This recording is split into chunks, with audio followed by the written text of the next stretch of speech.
long-term fleet, we aim for about 20,000 miles over the course of a year.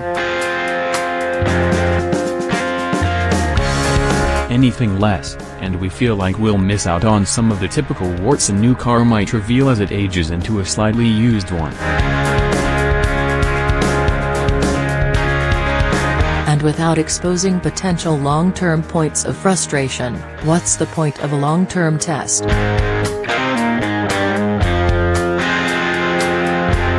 Unfortunately, with only a few months left with the Renegade, I'm still only about halfway there.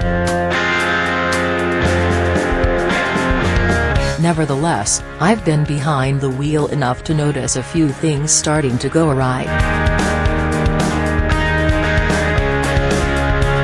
The most obvious has been the buttons.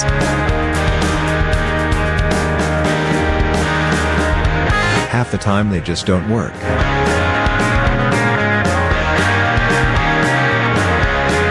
Not in the sense that they're broken.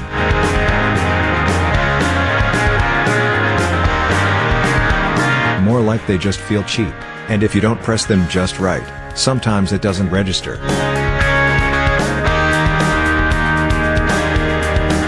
This is especially noticeable on those controls mounted on the steering wheel. Trying to adjust the volume, for example, sometimes takes me several taps more than it should. A major issue?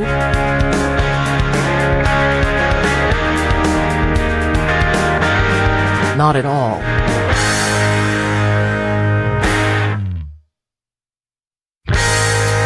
But it's annoying.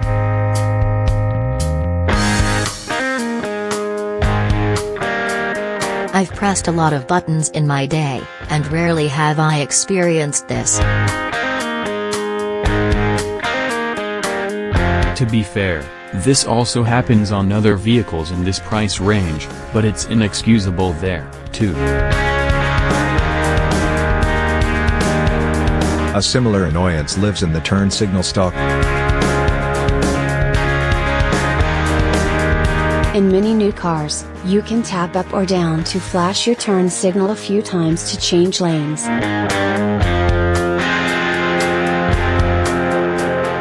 And in many new cars, this works flawlessly.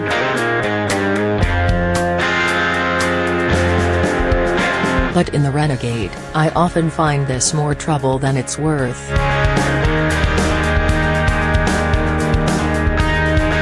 A driver has to hit it just right.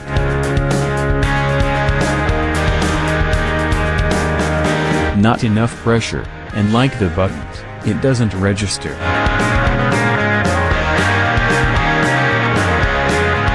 This is also more of an annoyance than a problem. The tap-to-pass signal feature seems to fall in the fixing problems that don't exist category to me.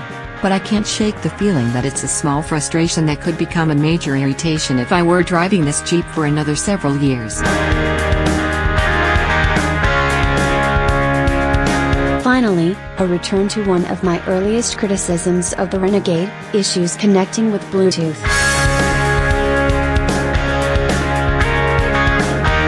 In my first update, I said it was slow to connect.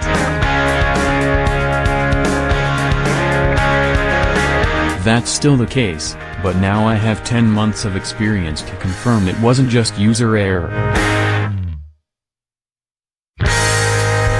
The Dated Uconnect system can take more than 15 seconds to connect to my phone. Manually going through the connection steps does sometimes speed things up, but that requires 7 taps of the screen. 7.